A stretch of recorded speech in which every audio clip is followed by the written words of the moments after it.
So it looks like we're back here again. Schools are closed and 2021 exams won't happen as we thought they would here in England. Now, I'm not here to talk about how we got here or what went wrong. That's a conversation for another time and another channel. Instead, let's talk about what this means, why this is problematic or could be problematic, and what you should be doing right now. By the way, with how fast things are moving, there's a very good chance that by the time that you watch this, the government may have announced something more to this, and I'm sure to follow up with another video that will explain the details or the changes, or just exactly what they plan on doing, because it's not all out in the open yet. First things first, let's make clear exactly what's happening. On Monday, the 4th of January 2021, the Prime Minister said that we would go into another national lockdown and all learning would move online and not all summer exams would go ahead as planned. Now, the school closures will most likely last until half term in February, after which things will be reviewed. So it could last longer, or it might not, who knows. Now, I must say that although I saw the lockdown coming, I did not see the large exam alteration coming. They insisted that the exams were going to take place, and they were going to take place exactly how they usually do, or with the small changes that they had made that I spoke about in past videos. But the way that the Prime Minister was talking about it, it's as if this change is going to be massive and could be another set of cancellations. But notice the language that he used, okay? That's what's important. He said not all exams would go ahead as planned. He didn't say all exams were cancelled, all right? And I think there's actually might have been an issue with another minister saying all exams were cancelled when that isn't exactly what the Prime Minister said. So that means that we need to wait and see exactly what's being changed, because it might not be as simple as it was last year. There are even some rumours of the possibility of core exams taking place and others not, or being replaced with something else. So we don't know. So I'm not going to even speculate much further on that, because, you know, I'm sure that information is going to come out in the next few days. By the way, vocational course exams, a lot of them are still going ahead by the looks of things. And I think they even said that exams that were taking place just after the announcement, like the next few days, are still going ahead. So we'll have to see if that's going to carry on or whether that will stop after this week's passed. Speaking generally though, one thing that I will say is that complete exam cancellation is not really ideal. We saw the mess that it caused last summer, and just think about the situation here. Compared to last year's year 11 and the year 13 as well, of course, and any other exam group, this year's year 11s, year 12s, year 13s have had a lot less face-to-face time with their teacher in comparison to last year's.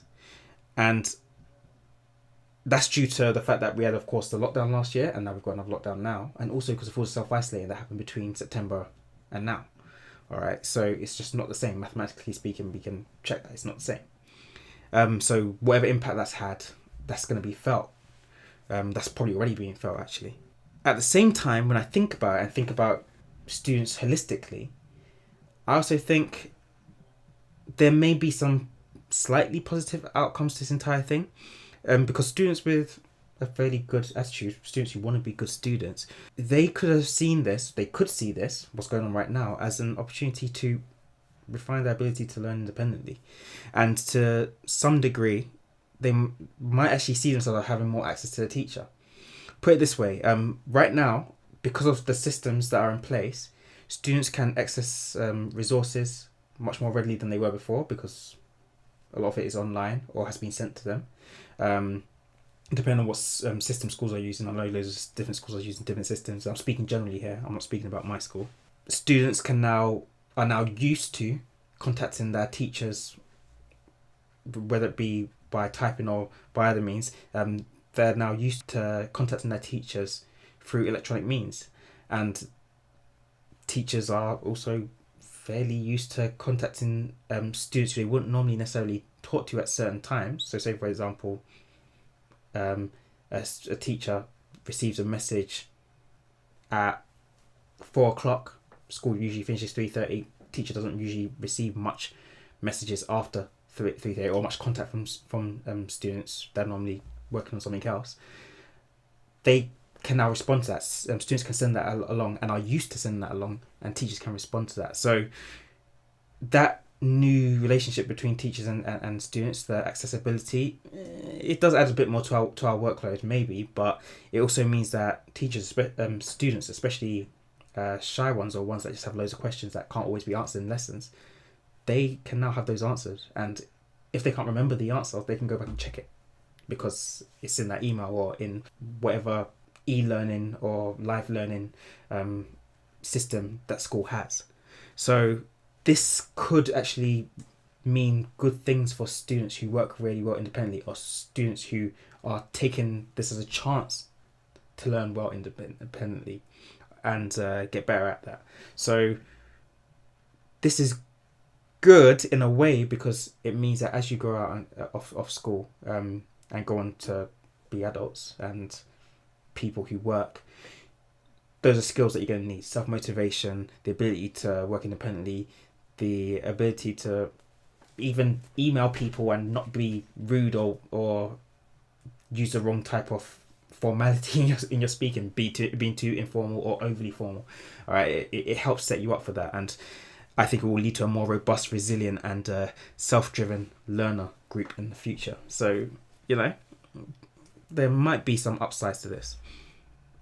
Alternatively, it could completely backfire, and it could lead to a lot of students who haven't achieved anything because they just can't achieve much without teachers breathing down their necks and telling them exactly what to do and keeping them on task. And of course, there's also the reality that we are not all living in the same circumstance. Some people do not have the environment to study, do not have the technology to study, because they simply just don't have the means.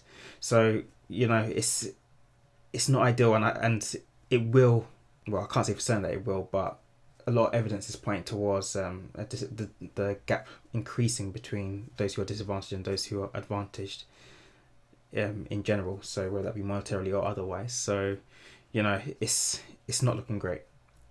But at the same time, there is opportunities for positive outcomes. So it isn't really ideal, but we do carry on and we do try to make the best of a bad situation. I think I've said that so many times in the last few videos over the last half a year, but what can I say? Ofqual is apparently working on a solution right now along with the DFE, and to be honest, I'll be pretty surprised if they haven't already come up with loads of solutions, considering that they've got last year to build upon. And don't forget that Wales and Scotland cancelled some of their exams ages ago, so they would already have been thinking of solutions, and there's no reason why England can't just draw on what they've got and build on that. So, collaboration tends to lead to success. So hopefully they're using everything at their disposal, and we're going to get some good ideas for what should replace any changes to exams, or what should be changed in exams to make them work and be less unfair. So then the question is, what should you do? Not panic. That's what. And am I frustrated? Yes, I'm frustrated, and I'm sure you are as well, because we've been led there, here, everywhere. But these are times that no one could really predict, not predict exactly to turn out as they were. So we just got to work with what we've got, as I said. Am I scared as a teacher or an older brother? No. And the reason why is because we're all much better prepared than last year. We're also further away from the exams than we were last year. So, as I've told you so many times, guys, you got to make the best of a bad situation. Bad stuff happens in life. We just got to keep working with it. And as I've told you, because the future's uncertain, you have to work consistently with all your subjects. You got to work as if the exams were going to happen, and you had to work as if the exams might not happen. I advise you of that. If you weren't doing that after what happened last year, then I'm sorry, but that's a bad move on your part. Being a good student, being ready to learn, motivated, showing up on time to your live lessons, being attentive during them, being resourceful and using all the things at your disposal, that's what's going to help you get through this. And if you're not that at the moment, working towards being that in the next few days, hopefully, will be what will make a massive difference to this year for you. And once again, I can't stress the importance of your support network, leaning on your friends, your family, your teachers, That's what's going to help you get through this. Don't try and do it all alone. And there's some of you going through some really hard times right now, and you have to understand that there is places where you can get help, and there are people that you can lean on. So I know that a lot of you in the comments will say how stressed you are and stuff. Use what you got. Even if you come to my comments just to vent, do that. Because I'm there to read and there to listen. Also, the basic stuff as well. Try to make sure that even during this time you're eating good, you're getting rest, you're getting exercise, and take a break. Watch some anime or some Star Wars or whatever series you guys are watching. Just as long as it's in moderation.